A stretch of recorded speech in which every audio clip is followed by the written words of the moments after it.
Welcome, guys, to How the Frack We Got Here, a show that takes the news and events of the week and try to make sense out of it all. I'm your host, the most Will Buchanan, and on this show, we simply are all about the facts. There are plenty of news stations out there that simply want to do anything short but inform you. Here at How the Frack We Got Here, that's all we believe in. We go after the lefts, we go after the rights, we go after the middle and independents, we go after all sides because there's more than one side of a story to everything. And you need to know it all in order to actually formulate your own opinion. And that's what we try to do here at How the Frack We Got Here. Thanks for listening, and hold on. It's going to be fun. Hey, guys. Welcome. Today's date, April 24th, 2024, and this is How the Frack We Got Here. I'm your host, the most Will Buchanan on the Frack We Got Here. We do take the events of the week and try to make sense of it all. Before we get started, guys, let you know that we are a news podcast, which means we do try to do our best to give you nothing but the facts from award-winning journalism sites. We do not do sensational news like Fox News, Newsmax, The Blaze, The Daily Beast, or whatever extreme left or extreme right that you may subscribe to. We give you the facts, just the facts, nothing else. We also do try to watch your language, but sometimes words do fly. At the same time, there might be things that might be shown that might be too intense for younger viewers, so viewer discretion is advised. Aside from that, welcome. So, how do we start this? I think we need to start this on some good news, because for all those that fly, even though I really don't fly, I've kind of got a little small fear of flying, but I know on days when I need to fly, I'll cowboy up and do it. We all know the cancellations, the holdovers, trying to get connecting flights, trying to get credit, things of that nature. Well, out of all this that happened, Pete Buttigieg, our Department of Secretary of Transportation, may have actually done something that makes the airlines very nervous. Here we go. Money in your pocket fast if you get jerked around by an airline. You get a cash refund in delays of 3 hours or more, and also much more transparency in all the fees you are charged for almost everything when you fly. With us now, Secretary of Transportation Pete Buttigieg. Mr. Secretary, thanks so much for being with us. So my flight gets delayed 3 hours. What happens and why? Well, bottom line is you get your money back, and you get your money back without having to ask. Look, a lot of times what's happened is there's a scenario where you get delayed a long time, so many hours that maybe you wind up booking a different ticket, same day, more expensive on a different airline, because otherwise there'd be no point in traveling because you're going to miss the meeting or the wedding or whatever you were heading out to do. But then you go back to your original airline and they say, well, look, we didn't cancel the flight, so you're not getting your money back. Now you're out the original airfare and the extra money it costs to get this new ticket. That's just one example of the kind of scenarios that we hear from passengers time and time again.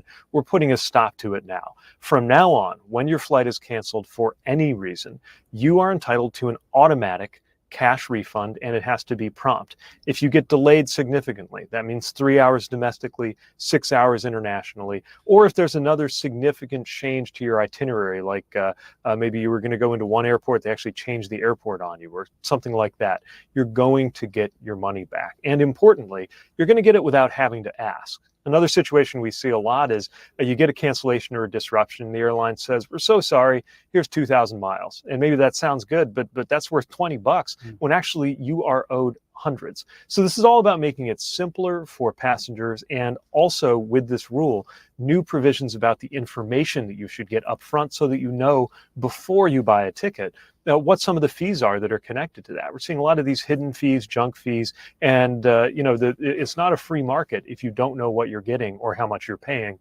before you make that commitment to purchase a ticket. Nick, it is a tense. Well, he's 100% right. Again, if you ever flew before, it's a pain. Trying to get credits back, trying to fly, things of that nature. This actually does help quite a lot because, again, I've heard the horror stories. I myself have never really ran into it, but I've heard the horror stories of trying to get your money back, trying to get your miles back, trying to get anything for the airline to actually do anything short of accountability. So I guess with these rules going into place, it's weird that we're not seeing a lot of pushback from the airlines yet because, again, until we actually have a mass transit rail system, unfortunately, airline travel is the fastest way to get to anywhere. So at least there's some good news that, you can get refunds reasonably and you can get cash because, let's be honest, airlines are quick to give out credits, but they are very slow to give cash. But I digress. But other news I want to get into because this is kind of going to Trump. we're not going to really go into the case that he's in right now, just because every news cycle is doing this. And that's the one thing that I cannot stand, that every news cycle focuses on what is Donald Trump doing in this? What is Donald Trump doing in his live court case? Is he smiling? Is he mad? Is he frowning? Does he need a brownie? Does he need a hug? Who cares? It's a court case. Tell us something more. Tell us something. Again, this is going to all the news segments, because almost every news outlet is covering this, and I don't understand why. The man is basically on trial for hush money payments that were done during his election, and that may involve a former porn star. Let's just wait to see what happens afterwards, because it's a federal case. It's one of the very federal case. It's one of the very, I would say multiple cases what I was looking for. One of the very multiple federal cases out there that we're just waiting to see whether or not he gets indicted. And if he's indicted, he's found guilty. But dear God, from ABC to Fox to everybody, we don't need wall-to-wall coverage of Donald Trump in court. How about just give us what happened at the end of the day, much like you would do like going to ESPN when you can't catch basketball games. Just tell us what happened. That's all we need. But a thing that you should be concerned about, however, the New York Attorney General Letitia James. Why? Well, basically because she's saying that she's asking the judge to void the bond. Keep in mind, this was the same judge. This was the same AG that basically won her case fair and square against Trump for mishandling the values of his properties in order to secure higher bank loans, to the point to where there was a judgment of in excess of $464 million, one that Trump could not pay. But he also said that it was egregious. We found out that later, somewhere between the 11th hour, between Sunday night and Monday morning, of when the time of him paying the bond would run out, that somehow the appeals court said, oh, well, the $464 million is unfair. We're going to give you $175. And then he found Knight Securities Industries, a bond held by a person that mainly deals in subprime loans, is the one that's going to certify the bond for $175 million, which again is all cash Donald Trump had to put up while his case gets appealed. Here's the problem. Letitia James, at least Miss James, is saying that in her court filings that basically Knight Securities may not have the necessary funds to withhold this. She does say that quote unquote KIC does not have an exclusive right to control the account and will not obtain such control until it exercises the right to do so on 2 days' notice. Just keep it more that she also says the company has never before written a surety bond in New York or in the prior 2 years in your jurisdiction, and has a total policyholder surplus of just $138 million. This is slightly less than the $175 million bond that Trump needs. So again, this is going to be interesting, because keep in mind what a lot of the financial analysts out there were saying. They were saying that, trying to secure a $464 million bond would be impossible. And of course, because it now knocked to 175, which Trump still claims, keep in mind, this is a guy who claims that he's one of the richest men in the world. Okay, 175 million should be a problem for you. But as we saw what he did with True Social, forming his own media group, putting it for public trading on the New York Stock Exchange, let's just say the man's broke. But here's the thing. If the judge does listen to this, and if the judge does actually revoke the bond by Knight Securities, that means that the original judgment that's put in goes into effect. And unless Trump can cough up $464 million of his fines, let's just say that a lot of his properties will basically be up for sale. We're looking at you, Manhattan. But again, we'll cover that as it goes along. But other things we should be worried about, guys, like I said before, there's other things going on besides wall-to-wall coverage of Donald Trump's trial. More like the Supreme Court, because currently right now the Supreme Court is basically arguing over whether or not ticketing homeless people is a cruel and unusual punishment which violates the Eighth Amendment. Keep in mind, there are several different cities out there that are dealing with homelessness, tent cities, things of that nature, by simply removing the individuals from eyesight. But they're not actually doing more for affordable housing, they're not actually giving more to social programs. They're pretty much trying to remove them from out of sight, out of mind. Now, the Supreme Court, again, this is the thing that bothers me about the Supreme Court, that it's overly conservative. And of course, you see things of this case like Of course, the fact that homelessness becomes a public health hazard and fire hazards, especially with homeless encampments in certain areas, understandable. But again, we're living in a country that has plenty of housing, even though it's out of reach for some people. At the same time, they're not actually addressing the sociological issues. Like, again, if you're not getting paid enough to actually afford rent, or getting paid enough to actually get them to be able to sustain it or be able to get a house, those things pay a lot in attention. So again, with the Supreme Court looking into this, they could rule that it does or does not violate the Eighth Amendment. Here's the possible problem I have with this. That, again, this is the conservative Supreme Court. The same Supreme Court that overturned Roe versus Wade, the same Supreme Court that gutted partial college interest for affirmative action, which relatively killed DEI everywhere. This is the same people who could possibly listen to a former failed president's case if he decides to cry hard enough. So forgive me again, whenever it comes to a conservative-leaning Supreme Court, I am definitely not that positive that they may rule in favor of, well, basically humanity. But we will see as that goes along. So now that we've covered those two things, I think we need to go ahead and cover the elephant in the room, shall we? Capitol Hill, the Senate passing a sweeping $95 billion package, including aid for key U.S. allies, and laying the groundwork for a ban on TikTok, putting an end to a months-long political stalemate. Finally, America sends a message to the entire world. We will not turn our back on you. Lawmakers voting 79-18. The package includes $60 billion in aid to Ukraine, $26 billion for Israel, which includes humanitarian relief in Gaza, $8 billion for Taiwan, and a potential TikTok ban. Congress voting to outlaw the popular app, which has 170 million American users, unless its Chinese owner ByteDance finds a buyer within 9 months. TikTok has been encouraging its users to fight the ban, but Congress citing national security concerns with China's potential access to extensive personal data and its possible platform for propaganda. At the end of the day, they've not seen what Congress has seen. They've not been in the classified briefings that Congress has held.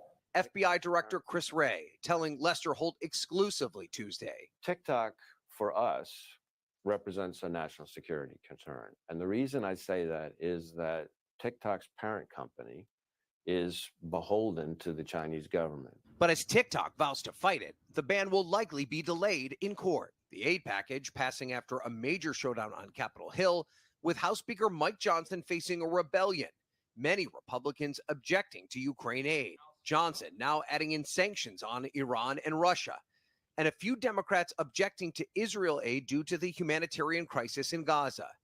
But now, most on both sides relieved the bill's long journey is over. We can wish for a world where the responsibilities of leadership don't fall on us, or we can act like we understand that they do. Ryan, a lot in this package. Let's focus on that potential ban on TikTok. I mean, it's essentially regulating TikTok and saying you got to sell, the Chinese government can't be connected with the ownership. So how might this actually play out over the next few months? Yes, Savannah, it's not like the app is going to evaporate from your phone this morning. We expect to see a massive legal battle between TikTok and the federal government, pitting the First Amendment versus national security. And TikTok has cited free speech as part of their argument, and they've had some success in court after multiple federal judges blocked a similar effort from former President Trump back in 2020. That wasn't codified law, though, at the time. So that's why this is a little bit different. Now, despite that steep price tag, there is even the potential that someone could emerge as a buyer. Former Treasury Secretary Steven Mnuchin said last month that he was looking at putting together an investment group, but that all depends on ByteDance or the Chinese government, which hasn't shown positive signs they want to sell. And then just last week, China removed Meta's WhatsApp and Threads from its app store over national security concerns. So what's interesting about this is, guys, is just that, number one, as much as I'd like to say that whenever we report something here on How the Frack We Got Here, we want to report it properly. We want to report it to where there's no misinformation. We want to report it that it's accurate. We want to report it that, of course, you can trust us as a definite news source. That being said, because a lot of people are running with the clickbait ad that Congress has passed the ban on TikTok. Congress has approved a package that includes the fact that the ban, of course, keep in mind, quote unquote ban is being used. Well, basically their package is saying to ByteDance, who owns, again, for all those that don't know, ByteDance owns 20% of TikTok. The other 80% is owned by private investors. The reason why this company is so far is under this microscope is because they are a Chinese company. And of course, anything that deals with China is always a matter of national security, if you let the way the CIA and the FBI tell it. The thing is, they claim that there is an issue of national security with this company having the metadata that's being used for TikTok. Keep in mind, TikTok, for everybody that's been using it, has honestly been a great resource. I mean, a lot of people have started TikTok shops. A lot of people have expressed their views. I mean, it's not like X. It's not like X, formerly known as Twitter, where, let's be honest, if we're comparing that to anything, that's the wasteland and fallout right now.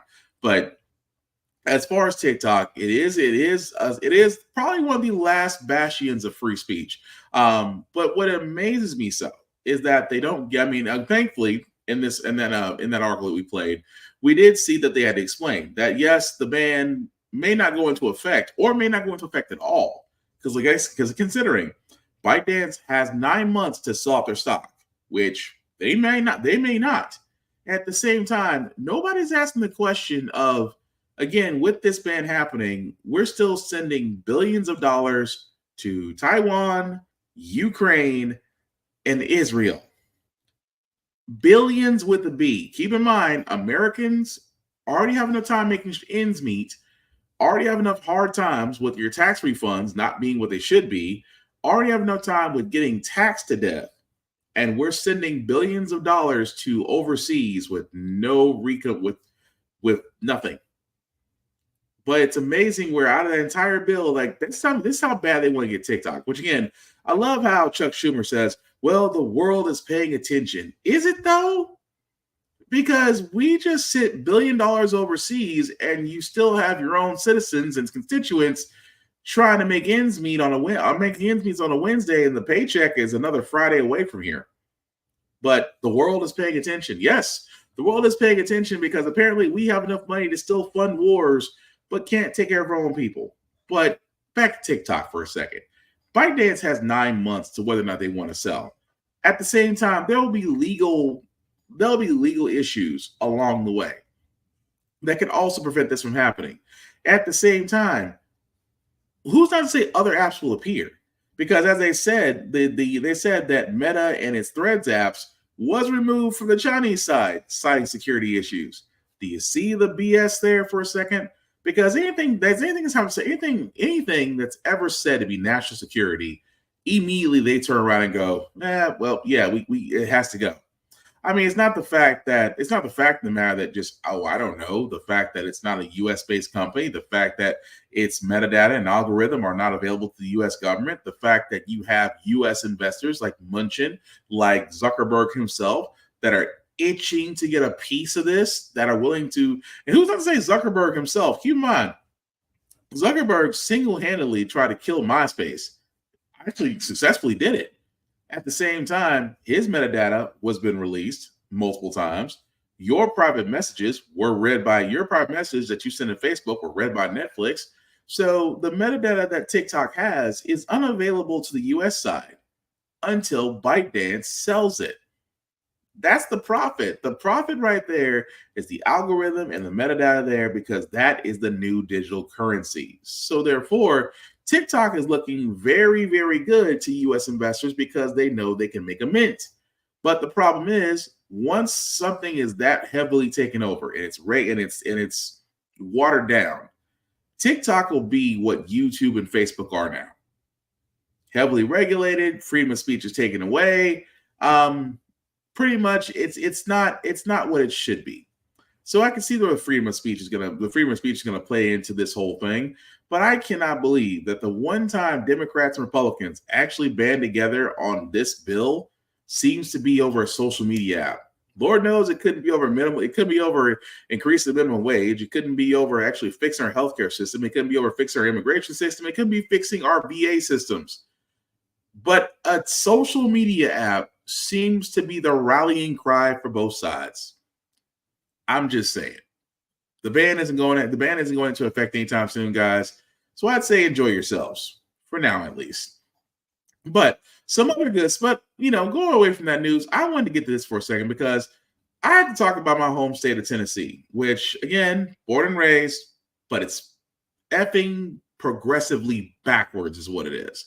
The reason why I said that is because we actually had a great thing happen. This past week. For all those that don't know, Volkswagen has a factory here in Tennessee, specifically Chattanooga.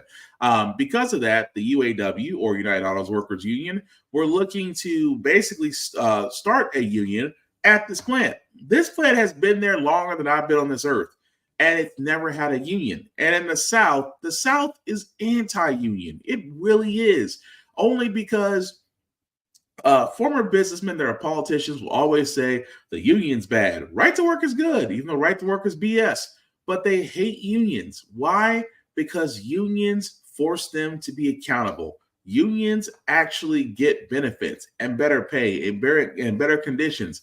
That's why I say it all the time. Unions work. People only complain about unions because A, they're on the other side of it, or B, they're the ones that have to argue against the negotiators. But again, I've been saying this the entire time as we have covered multiple strikes out there that have happened. Unions work. And with that being said, what actually happened in Chattanooga, specifically at this Volkswagen plant, they basically certified. The Volkswagen plant there, as you can see right there, with the president of the United Auto Workers Union himself, basically celebrating the fact that unionization did win by a landslide here. So that means that there will be a chapter of the United Auto Workers Union at the Volkswagen plant in Chattanooga. And it's great because and here's the thing about it. This is what's unheard of. It's 73% of the workers, 73% of the workers voting in favor of the union in the South. That is amazing. That's the thing I've been trying to tell people. The fact that was 73% of the vote to unionize is amazing. At the same time, does that mean that we will be seeing unionization at the Volkswagen plant? Absolutely. Does that mean that the other plants, because keep in mind, Tennessee has other ones. They have the Nissan plant here in Smyrna. They are about to have the Ford plant near Jackson, Tennessee, that's currently the ground being broken upon. And then another plant is going to be hopefully in Memphis, Tennessee. But here's the thing. The thing that I just find interesting is that the South needs to change, because you have folks who have benefited. And I say this all the time, folks who have benefited from the fact that we don't have unions, folks from that benefited that we don't have protections for right. We have this stupid right to work, which again, right to work has nothing to do about right to work. Right to work basically means that a job can fire you for any other reason outside of discrimination. That's it. If you breathe wrong, you're fired. You come with the wrong shoes, you're fired. You press the wrong latte at the interior coffee room, you're fired. That's what right to work is. They can fire you as well as you can walk off a job, which I think is stupid as far as analogies, because you can walk off any job that you want to be a part of. Right to work is just an excuse for companies to fire you without actually having to go through the entire unemployment benefit stuff, because they can actually block you from getting that too, depending on what county you're in. But I digress about this, that the unionization that's happening in Volkswagen at this plant in Chattanooga is great. There's supposed to be another one at another plant in Alabama, which again, just goes to show you that the South, thankfully, although it should have changed a long ass time ago, pardon my French, but it's finally changing. At the same time, here's the funny part about all this. The current idiot that's our governor, Bill Lee, and yes, if he ever comes across this podcast or my publications, yes, he is an idiot. Yes, somehow he keeps getting reelected. Yes, idiots keep reelecting him. So technically, if you did vote for Bill Lee, you're an idiot. There, I said it. But what Bill Lee says is that he thinks that the unionization was a mistake. Really? A business owner that thinks unionization is a mistake. He sat there and says, quote unquote, I think it's unwise to put your future in somebody else's hands, but those workers made a decision based on the individual circumstances of that plant. I think it was a mistake. It was their choice. Really? Only business owners who are, here's the thing I will point this out. Only business owners who are terrible at being a people person will be the first one to sit there and say, oh, unionization is bad, because Amazon tried that. Amazon said for the longest time when unionization got bring up, why do you want to unionize us against us? We pay you the most. We give you benefits from day one. Why do we not? I mean, aren't you being treated well? And anybody that's ever worked for Amazon, either worked in the Amazon warehouses or driven for them in those trucks, will say otherwise. It is amazingly so how they marginalize the fact that unionizations matter. At the same time, if it wasn't for unions, guys, you wouldn't have 4-day work weeks. You wouldn't have PTO. You wouldn't have paid sick leave. You wouldn't have paid sick leave.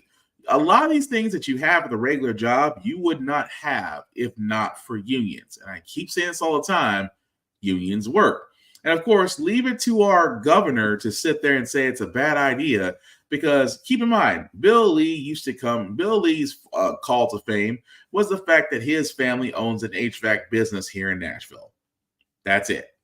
And imagine if that HVAC business actually had a union. I would be laughing my ass off. But the reason why they keep on saying it's like, well, it'll kill jobs. They'll do that. It'll kill jobs. Unions kill profits. Now, keep in mind what they usually say about that whenever unions happen, right? And I want to bring up this story because keep in mind, the big three just actually went through this sometime last year. When I mean by the big three, I mean General Motors, I mean Ford and Stellantis that owns Chrysler, Dodge, and all the other makes and models. Remember the fact that UAW went on strike with them to basically redo a new deal with them. And at the same time, the Ford and GM were trying to say, well, our profits are going to take a hit and things of that nature. We can't afford to pay workers. And again, forgive my French, but here's why I say it's bullshit. Because General Motors has just reported their first quarter net income rose more than 25% on strong deliveries of pickup trucks and other higher profit vehicles. So let me get this straight. General Motors that sat there and said, if we unionize and pay these people more, we would see a drop in profits.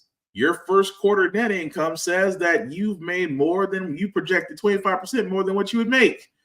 This, guys, is why I say, and again, forgive my French, it's bullshit. They want to keep profits. Here's the thing. Those companies want to keep as much profit as they can by paying as little out to the workers as humanly possible. That's the game. The game is they want to pay as little. They want to get away with paying as little as they can, but want to keep as much profit as they can. And the fact of the matter is, the UAW was right. There's enough piece of the pie that they're not asked to be millionaires, but they're asking that their job should be enough to sustain themselves, their families, the house or the mortgage, house or rent, depending on the situation, cars, living expenses.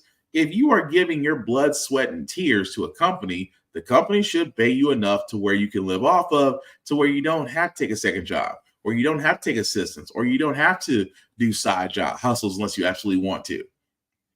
And that's the thing. The fact that you have one of the big three actually turning a profit after that whole fiasco about not paying their workers just goes to show you that there's enough money to go around. They just are profit greedy and refuse to share. That's just all it is. But shifting gears for a second before we go back to Tennessee, because something else did happen in Tennessee, which again needs to be talked about.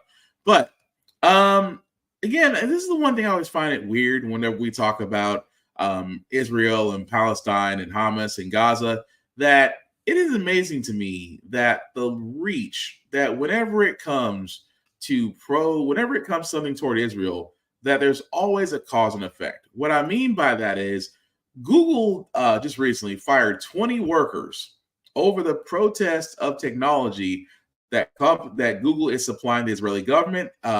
during the war, which means that, come to find out, not only has it been 20 workers recently, but the number of terminated staff that Google has fired because of this is approaching 50. Think about that for a second. That you have people that work for Google that sit there and say, you know what? I don't like the fact of how we are supplying the Israeli government because of their atrocious acts on Gaza and Palestinians, and the fact that this seems more like a one-sided thing. And what Google decided to do was say, okay, you no longer have a job, which goes to show you how messed up that is. That again, everybody's like, well, it's freedom of speech. You shouldn't go against your job. But again, you have the right to free speech. Now, again, you're not absolved from the consequences of what happens next. But I think that Google actually firing people for just having a difference of opinion, that alone should tell you something. Because, of course, the way the company says it, they say, quote unquote, every single one of those whose employment was terminated was personally and definitely involved in disruptive activity inside our buildings. What disruptive activity? Because here's the thing, what's considered destructive, really? Did they just say that we need to protest? Were they organizing something? What exactly did these 50 individuals do to where they didn't like the fact that you were supplying the Israeli government with technology and support, that you think that, I don't know, that they decided that they were going to do something about it? This is why I sit there and say that it's always against Israel. You don't ever really see it on the Palestinian side, which kind of suggests to me it's a little bit one-sided. But that's also the other thing I want to point out too, because just like the young lady who was a valedictorian at USC that we covered last week, we are starting to see more and more protests against the Israeli war happen on campuses. Now, you would think for campuses that are trying to educate and stimulate young minds and encourage freedom of speech, most campuses are turning into modern day Gestapos. Over the Israel-Hamas war, protests continue erupting on college campuses across the country. Dozens of arrests have already been made at some of the nation's most prestigious universities like Columbia, Caltech, NYU, MIT, even Yale. We will not rest this long. We were all just sitting cross-legged together in a circle. And then the NYPD came in and arrested us one by one, immediately zip-tied us with our hands behind our backs. So police in riot gear have been breaking up the crowds and arresting hundreds of protesters over the last few days. But despite those police efforts, the protests do continue to grow with encampments at the center and of campuses. Also, some students are barricading themselves inside the schools. Columbia is now announcing that it's moving to hybrid learning for the rest of the semester after some protesters engaged in a standoff with authorities following an order to vacate. Our Stephanie Ramos is still right there in the middle of it all in New York City. Stephanie, clearly we see more police, but what other steps are the schools taking to try and de-escalate the situation and put an end to these protests? Well, we've certainly heard from the administration here at Columbia University. They've said that they wanted to double up on their campus public safety officers across campus. A bit hesitant to call in the NYPD, even though we've seen the NYPD officers here at Columbia University and here on Broadway and also on the other side of the campus. Basically, it's tight security here at Columbia University. But they have stepped up their campus public safety officers, and we're seeing we were here yesterday, Kira, by the way, I just want to mention, and yeah, we saw a lot of NYPD officers on corners, surrounding the campus, and they seemingly had their riot gear on, helmets, batons, but at no point did we see them engage with any of the pro-Palestinian demonstrators or those that were pro-Israel, just right next to those pro-Palestinian demonstrators. However, that's obviously not the case at other campuses across the country. Even here in New York City at NYU, it was a much different story there. We know that security is very tight there at NYU, which is south of us, but that is the current situation right now. We don't see any demonstrators here right now at this very moment, but that's what we saw yesterday, where it was kind of on and off throughout the day. So Colombia's protests really have gotten most of the attention up to right now. So what are students actually looking to achieve at these other campuses? And do you know if all these students have sort of been online communicating and coordinating these protests? They have, and it seems as though many of the students at these other campuses, from what we've heard from the videos that they've shared online, is that they are setting up camps, they're setting up their tents, and they are marching, they're demonstrating in solidarity with the students here at Columbia University. Many of them chanting and yelling here outside of the gates at Columbia University yesterday that they want the university to divest from companies that are benefiting from Israel. Many of those demonstrators telling us that they're not going to stop. They're going to keep pushing for this as they've done before in years, not them specifically in years prior, but what they've seen historically. So many of those demonstrators spreading the word, not just here in New York City, but obviously across the country. And finally, Stephanie, what are you hearing firsthand from students and professors participating in these protests? I know you've had a chance to talk to a lot of different people. So one Jewish student in particular that we spoke with yesterday said that she understands that there are demonstrators that want to have their voices heard. They have a message. They want the university to fulfill to fulfill this certain goal. But there are also demonstrators, she tells us, that are intimidating the Jewish community here and harassing. And this is why the Columbia University students have an option now whether to attend their classes online or in person. We're also hearing from demonstrators that say they want their message heard. One professor telling me that this is a very delicate situation, of course, but there are many factors that go into this. And we have some sound from him. Take a listen.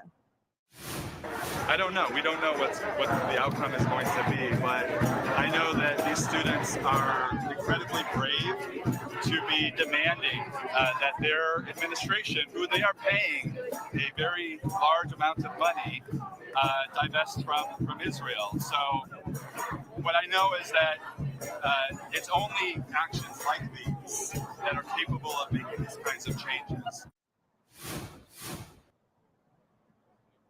There are some students that we spoke with yesterday that were set up on campus. We are going to have an opportunity to go on there and see if they are still there. But again, there are many demonstrators, whether students, people who are not affiliated with the university, and professors from other colleges that say they will not stop. Back over to you. So it's crazy that when you look at the situation, that this is no really different than when the Vietnam War was going on. You had protests about the war then, and you still have individuals who, again, it just feels like anything that deals with Israel just seems to have immediately cutoffs or immediately shot down. But it's amazing that these are college students that are paying for their education, students that have the right to protest, that right to peacefully protest, and that college campuses would rather shush them away or get law enforcement involved to have them moved. And I wonder why. Because again, I'm asking this question the whole time, that what is it that every time accountability is asked of Israel, that immediately we get the shh, don't say anything. Why do we get that? It's so much like, I keep on saying this whole time, when it comes to history, if you look at the history between these two countries, just seems that something is a little one-sided. And Netanyahu is the biggest welfare queen of them all, who, again, I keep saying this, with as long as the U.S. is involved in the Middle East, this all can be solved by doing one simple act. Pull the funding from Israel. Because Israel, without U.S. support, whether it's army or money, they will fold very quickly. I'm just saying. But we'll follow that story as it goes along, because these protests are not ending anytime soon. But what actually is happening, guys, which again, I stress this very heavily, that public education is under attack. It really is. If there was a war on anything, it's public education. The reason why I say that is because just recently from the Census Bureau, that enrollment is falling nationwide. Keep in mind, falling. And this is public school. the schools that some of us did go to. They sat there and said, from the Census Bureau, that the children of ages 5 through 17 enrolled in public schools almost fell by 4% from 2012 to 2022. And keep in mind, this is comparing that 87% of children were enrolled in public school in 2022 compared to 90.7% in 2012. Now, again, I hate to point this out because sometimes it's always if you want to look at the problem, look at the South. In Kentucky, it decreased by 8%. In South Carolina, it decreased by almost 8% there. And in Alaska, it's decreasing by 7%. Why is that, if you may ask? Is because a lot of these states are giving up on public education and are trying to push this stupid voucher system. And I cannot stress this enough. And I'm not saying this is all for private schools and charter schools. Some charter schools do actually follow the public school system. I am talking about the private and charter schools that just, are looking to take that public funding that public schools get, and they want a piece of it. Keep in mind, this is from public schools that get tuition from the students' parents and from other funding, especially from religious backings, like some churches do actually fund their Christian schools. But because of that, especially here in the South, that thankfully they tried to push a voucher system that literally and figuratively would have killed public schools, because they try to say, well, if you take this voucher, you can send your kid to any school that you prefer. There is a reason why schools were zoned. There was a reason why at one point teachers were taken care of. There was a reason why education was vital, because if you had education, less wars, you had smarter people and fewer soldiers. Some would see that as a good thing. But now with public education being attacked, you have teachers who are underpaid because, again, I can point this out all the time when it comes to that, especially in Nashville, where the median, keep in mind, teachers usually get paid between $45,000 and $45,000 and $66,000, but that's on the good side. If you're lucky as a teacher in Nashville, you'll be lucky to make $54,000. That's saying a lot. Now, keep in mind, $54,000 in this day and age, especially in Tennessee, is not enough to get it's not enough to get it's not enough to get a 2-bedroom apartment. You definitely forget rent, forget groceries, forget utilities. That's what most teachers, luckily, if they're luckily make. Some teachers actually make less. As you can see right there, the $54,000 is the median, which means that some may get it. But again, that's just the only tip of the iceberg when it comes to public education. The other tip is how they're treating it. Again, overcrowded classrooms. You have unruly children who do not listen to educators. You have seen the multiple social media videos out there where teachers are basically have their hands tied while kids can do whatever they want, and that's completely unfair. At the same time, how they test these kids. They're not teaching them to read and understand. You're basically getting them to read and understand a test. They're not learning. And we can chalk this up to the fact of COVID just sent everybody to remote learning. We can chalk this up to the fact that this has been an underlying problem that has now just reached the red line area, and now a lot of people are paying attention to it. But again, there's a certain group of people out there, the GOP, who are taking this as an opportunity, because leave it to Republicans to destroy something so badly that the only way that you can save it is to privatize it. And they tried to do that here in Nashville. I talked about the idiot Bill Lee not too long ago, that he wanted to turn around and do a voucher system here that nobody wanted. Keep in mind, nobody wanted this voucher system because these voucher systems do not work. They have destroyed funding. The only people that win out of these things are the charter schools and the private schools that get this. And I keep on saying this, and I will say this for as long as I live. If you are a private school, specifically a religious school, you do not deserve public funding. There's a reason why church and state were separated in the first place. If you're taking federal dollars, you have to be non-denominational. You have to be. Because again, it makes no sense that you're funding a church with state money. But thankfully, it did not pass far. The voucher system happened. But unfortunately, the next part that I'm about to talk about did happen, to where, again, for some odd reason, whenever it comes to gun control, and again, I am a gun owner, but whenever it comes to gun control, especially here in Nashville, we just had a shooting happen at a school just now going on 2 years ago. that, again, we asked for gun safety. We asked for stricter guidelines. We asked for our state legislature to do something. This wasn't it. Chaos erupting in Tennessee's state capitol, where lawmakers just passed a bill that would allow teachers to carry concealed handguns in schools. This is the reaction of rage, hurt, and anger. Emotions were high as protesters descended on the House gallery, waving signs as House representatives voted 68-28 to pass the bill, following the state Senate's lead. It's one of the biggest pro-gun moves by the state since the tragic shooting at the Covenant School in Nashville last year that killed 6. We are being blamed for putting guns in schools, but the purpose of it is to protect our children. 32 other states passed legislation allowing teachers to carry guns in schools, as states across the country grapple with how to address school violence. If signed by the governor, the Tennessee law would allow teachers to carry guns in schools where top administrators agree. The teachers would be required to have a permit, do training, and get a background check and mental health evaluation. Currently, it's just one of those gun-free zones where people know they can go there and take advantage of folks. The bill now heads to Governor Bill Lee's desk, who is expected to sign it soon. Every person that dies at the hand of a gun in this state, it's on their hands. Tennessee becoming the next state to arm educators in America. Priya Sridhar. So let's think about this for a second, guys. Because what is amazing, what is really amazing about all this, right? That if we think about what they just said, you're asking underpaid,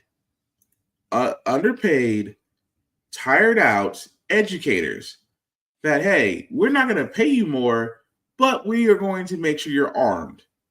You want a live firearm put in a classroom. Scratch that. You want multiple firearms within an educational facility. This is coming from the same group of people who voted on this that wouldn't allow that in their own chambers. And what are you doing? You sit there and say, oh, well, if you're going to own a gun, you have to have a permit, you have to have training, you have to have a background check. At the same time, you have to go through a mental health evaluation. Time out. Wait, this came from the Republicans? Wait.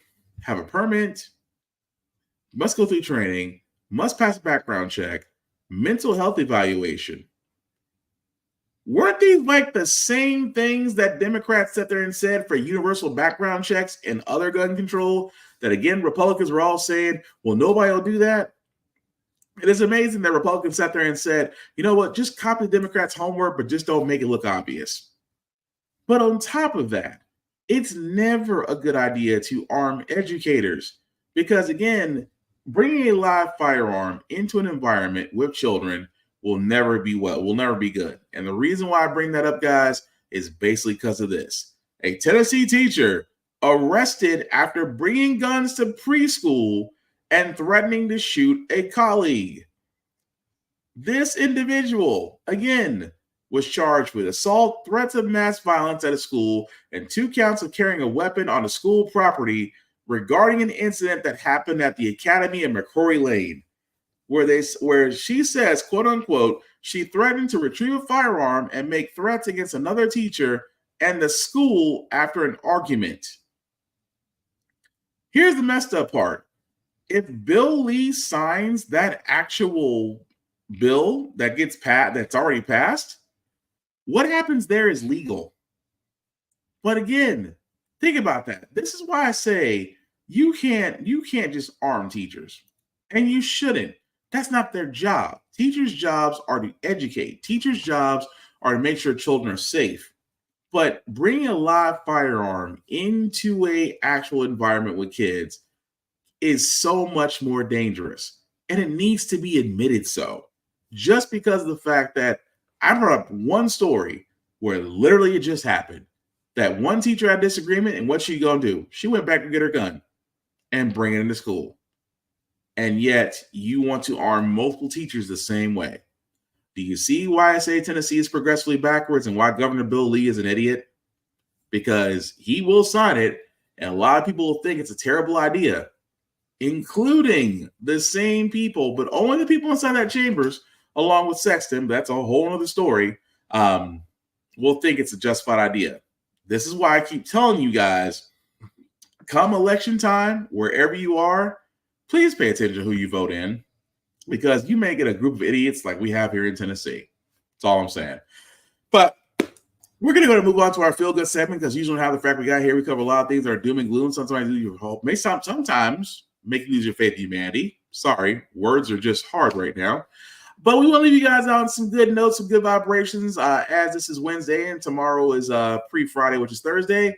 And I don't care who you are. As a Disney character, you get excited when you meet them. And this Kid's Wish made me smile a little bit, because it's actually one of my favorite Pixar characters. Another play today, and the youngster who's very excited about a really cool superhero. So take a look at 6-year-old Zaire, who got to meet his idol Frozone from The Incredibles at Disney World. Yes, so maybe he was a little shy at first, but then Zaire sure warmed up to Frozone, who taught him how to assume the typical superhero pose right there. Zaire's smile melting hearts across America. Oh my gosh. Look at that. That's Love why it. representation matters. Got the muscles to go with it, too. Adorable. Gio, we need you. I don't care what no one says. That's always hard when we actually meet your characters. At the same time, we always remember Frozone, because only a man who can take one line from The Incredibles and gets recited in homes everywhere. Where's my super suit? If you haven't seen it, I highly recommend that you do. But that's going to do it for this podcast, guys. We thank you all for watching, for liking, for letting people know this is live. I certainly appreciate that. Some shameless plugging before we do get out of here. Shout out to Vaughn at Big BZA. Definitely check him out, Big BZA on all social media. Also, check out blurredstation.com, guys. I cannot stress this enough. This is the new media. This is our Netflix in a way, to where you'll be able to see quality television, quality movies, shows like Issue 1, Undead Horizon, Blood Emblem. I can keep going on, guys. At the price of $10.99 a month, you cannot beat that, especially the fact that everything else is going up, content is moving.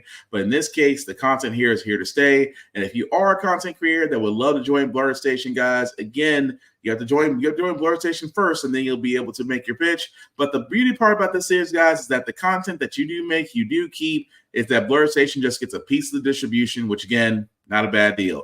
At the same time, paying $10.99 a month for 36 months, guys, you do get the ability to own a piece of Blurred Station. So definitely check that out. Hit the Join Now button. Again, if you are joining, please go into the Blurred's Eye View Affinity membership. Again, select anybody there. We are all for the cause, but we would certainly appreciate it, because, again, this does not move forward without you. Of course, guys, with me, Black Spartan 615 on the socials. I do reviews on everything. Catch me here on How the Frack We Got Here. Catch me on Get Bit Podcast Friday. Catch me on Blurred's Eye View on Tuesdays and Thursdays. I do a lot. To keep busy. But again, also the link at the bottom, guys. I'll make that a little bit bigger for you guys to see. If you copy and paste that link into your browser, take my link to the YouTube and Facebook groups for all my podcasts. How the Frack We Got Here, Get Bit off of this podcast. Like, share, subscribe, get the notifications icon on. Much like PBS, guys, we don't move forward without you, because, again, liking, share, following, it costs zero. It only takes you a second to do. So we hope that you'll do that, because, again, we can't move forward without you guys. The movement is real. Like I said before, guys, we are getting to the middle. It won't be too long before we get to our presidential nomination votes. I mean, at this point, it's pretty much going to be Biden, and it's going to be Biden and Trump. And I keep talking about not just the national, but the local, because you just heard me talk about Tennessee, where our legislation, outside of a handful of great people, most of them are idiots, but they were voted in.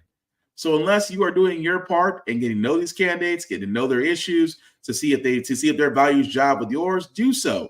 And at the same time, if you believe that you can do a better job of running in politics, there's plenty of sites that show you how to get elected in your own area, or how to run in your own area and hopefully get elected. So definitely do that. My whole job here at How the Frack We Got Here is to inform and to hopefully encourage, because, again, misinformation is rampant out there. But the only way we beat this, guys, is that we have to hold things accountable. At the same time, we have to do our job. Vote. If voting was not so important, they would not be trying to run the gauntlet to make sure your vote was definitely not being counted. Yes, I said it.